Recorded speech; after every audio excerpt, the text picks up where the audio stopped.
پسر خوشگل ماما. بله. تو خوب. پتو داری؟ بله. کی خریده برات؟ فهیمه.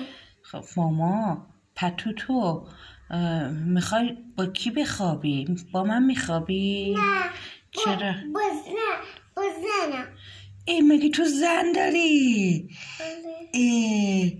زنت اسمش چیه؟ محبوبه.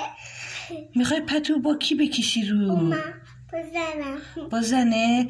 با زنت کیه زنت؟ محبوبه دوتایی میخواید با هم بخوابید؟ ای خدا محبوبت بغل تو بخوابه؟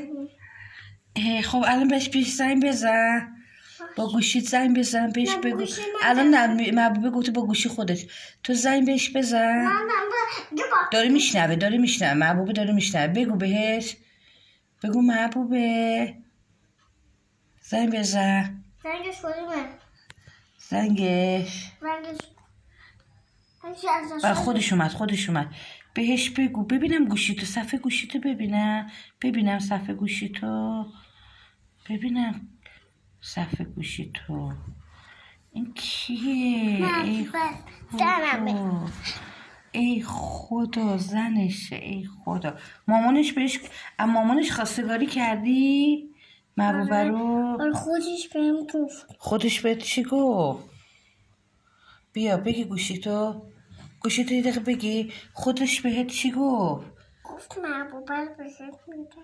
خودش گفت بهت محبوبه رو میده؟ زنگ بهش بزنم؟ باش. چقدر محبوبه رو دوست داری پسرم؟ زیاد دوستش داری؟ باش ازدواج میخوای کنی؟ چی بهش میدی؟ طلا بهش چی میدی؟ طلا نداری؟ گوشواره دارم. خب انگشتر دارم. خب گلمون مال خودم. خب همین دیگه. همینا رو داری؟ ماشین نه. خونه چی؟ خونه نداری که؟ خونه نداری؟ الهی من بگردم. خب محبوبه رو میخواد ببری کجا بس زندگی کنید؟ کجا میخواید بخوابید پتوبتون رو بکشید رو تو؟ بریم خونه تو. بیاد خونه من؟ باشه. خونه تو رو عوض کنیم. خب اونم مال من. خونه تو مال محبوبه بشه. باشه. خدا تو چرا اینقدر عقل داری؟ باشه پسرم. بس محبوبه رو میخوای حتما؟ باش.